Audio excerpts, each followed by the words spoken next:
Hi guys, welcome to ultimate channel. இன்னைக்கு நம்ம வீடியோவில் பத்மநாத சுவாமி கோயிலை பற்றி பார்க்க போகிறோம். வாங்க வீடியோக்குள்ளே போகலாம். இந்துக்கு சமமாக இந்து கோவில்களில் மிகவும் பணக்கார கோவிலாக இந்த ஆலயம் கருதப்படுகிறது. ஆனால் மூடப்பட்டிருக்கும் கதவுகளுக்கு பின்னே இருக்கும் மர்மமான பெட்டகங்கள் திருப்பதியை மிஞ்சும் அளவுக்கு கூட பொக்கிஷம் இருக்கின்றது என்று பலரும் தெரிவித்து வருகிறார்கள்.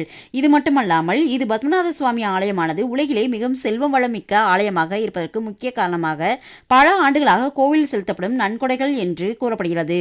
பத்மநாப சுவாமி ஆலயத்தை பார்க்கும்பொழுது அவ்வளவு பிரம்மாண்டமாக இருக்கும். அதன் கட்டிடக்கலை நுணுக்கங்கள் கேரளா மற்றும் அண்டை மாநிலங்களின் கட்டிடக்கலை நுணுக்கங்களையும் சேர்த்து பயன்படுத்தப்பட்டு இருக்கின்றது. கேரளாவின் தலைநகரமான திருவனந்தபுரத்துக்கு இந்த கோவிலின் பெயர் தான் சூட்டப்பட்டுள்ளது. திரு அனந்தபுரம் என்பதுதான் திருவனந்தபுரம் என்று தற்போது அறிவியுள்ளது. அனந்தம் என்பது பத்மநாப சுவாமி ஆலயத்தில் வீட்டிற்கும் அனந்த பத்மநாத சுவாமியை குறிக்கின்றது. எனவே கேரளா தலைநகரமான திருவனந்தபுரம் என்பது பெருமாளின் மற்றொரு அவதாரமாக அனந்த பத்மநாபன் இருக்கும் வசிக்கும் இருப்பிடத்தை குறிக்கின்றது. இந்த கோவிலின் 6 பெட்டகங்கள் இருக்கின்றன. புராணங்களின்படி, கோவில் வரலாற்று கதைகளின்படி இவை அனைத்துமே ஒரு சாபம் பெற்று இருக்கின்றது என்று கூறப்படுகிறது. பத்மநாப சுவாமி கோயிலின் ஆரிஜின் எனப்படும் தொடக்கம் பற்றி வரலாற்று ஆய்வாளர்களுக்கு வெவ்வேறு கருத்துக்கள் உள்ளன. ஒரு சிலர் பத்மநாப சுவாமி ஆலயம் 8ஆம் நூற்றாண்டில் கட்டப்பட்டது என்று கூறுகிறார்கள். தற்போதுள்ள கட்டடக்கலை அமைப்பானது 18ஆம் நூற்றாண்டில் திருவிதாங்கூர் மகாராஜா மார்த்தாண்டவர்மனால் கட்டப்பட்டது என்று சான்றுகள் கூறுகின்றன. தற்போது திருவிதாங்கூர் அரச குடும்பத்தினர் மற்றும் அவர்களின் வம்சத்தினர் ஒரு ட்ரஸ்ட் உருவாக்கி அதன் மூலம் ஆலயத்தை நிர்வகித்து வருகிறார்கள்.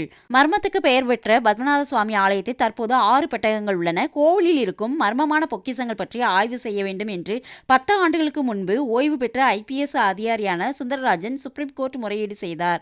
அதை ஏற்றுக்கொண்ட சுப்ரீம் கோர்ட் 7 உறுப்பினர்கள் உள்ள ஒரு கமிட்டியை உருவாக்கி கோவிலில் பொக்கிஷத்தை பற்றி ஆய்வு செய்ய வேண்டும் என்று உத்தரவிட்டது. இந்த அறைகள் ஒவ்வொன்றும் ஆங்கில எழுத்துக்களின்படி A முதல் F வரை பெயரிடப்பட்டுள்ளது. இந்த அறைக்குள் நுழைவது மிகவும் சவாலாக இருந்தது. ஆனால் குழுவினர் தொடர்ந்து சளைக்காமல் தேடியதன் விளைவாக தங்கம், வெள்ளி, வைரம் மற்றும் விலையுயர்ந்த நவரத்ன கற்கள் மட்டுமல்லாமல் கடவுளுடைய சிலைகள், விலையுயர்ந்த உலோகங்களால் செய்யப்பட்ட சிம்மாசனம் ஆகியவையும் கண்டறியப்பட்டன. இதன் மதிப்பு தோராயமாக 1 லட்சம் கோடி ரூபாய் என்று கூறப்படுகிறது. ஆனால் இதில் வால்ட் B என்ற பெட்டகம் திறக்கப்படவில்லை. யாரேனும் இந்த பெட்டகத்தை திறக்க முயற்சி செய்தால் அவர்களுக்கு துரதிர்ஷ்டம் ஏற்பட்டு அசம்பாவிதங்கள் நிகழும் என்று கூறப்படுகிறது. இந்த 6 பெட்டகங்களில் 2ஆம் அறை பத்மநாத சுவாமிக்கு மிகவும் நெருக்கமானது என்று உள்ளூர் மக்கள் தெரிவிக்கிறார்கள்.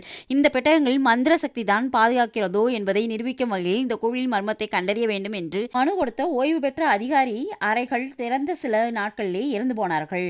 அது மட்டுமல்லாமல் அமானுஷ்யம் மற்றும் மந்திர சக்தியால் பாதுகாக்கப்படும் 2ஆம் பெட்டகம் சர்ப்பங்கள், விலங்குகள் மற்றும் பறவைகளுடைய மந்திர சக்தியால் பாதுகாக்கப்பட்டு வருகிறது என்று நம்பப்படுகிறது. பல நூற்றாண்டுகளுக்கு முன் கோவிலின் நிர்வாகிகள் இதை திறக்க முயற்சி செய்தபோது அச்சுறுத்தக்கூடிய அலைகளுடைய சத்தத்தையும் மர்மமான ஓசைகளையும் கேட்டனர். அதனால் அவர்களுடைய முடிவை மாற்றிக்கொண்டு திறக்காமலேயே விட்டுவிட்டனர். அது மட்டுமின்றி 1930ஆம் ஆண்டில் 2ஆம் பெட்டகத்தை திறக்க முயற்சி செய்த கொள்ளையர்களை சர்ப்பங்கள் தாக்கியதாக வரலாற்று செய்தி உண்டு. பண்டைய காலத்தில் இந்த அறைக்கு சித்தர்கள் மந்திர பூட்டு பூட்டியிருப்பதாக கூறப்படுகிறது. இது மட்டுமின்றி இந்த அறையை திறக்கவே முடியாதபடி நாக மந்திரம் கூறி இவை பூட்டப்பட்டிருக்கின்றது.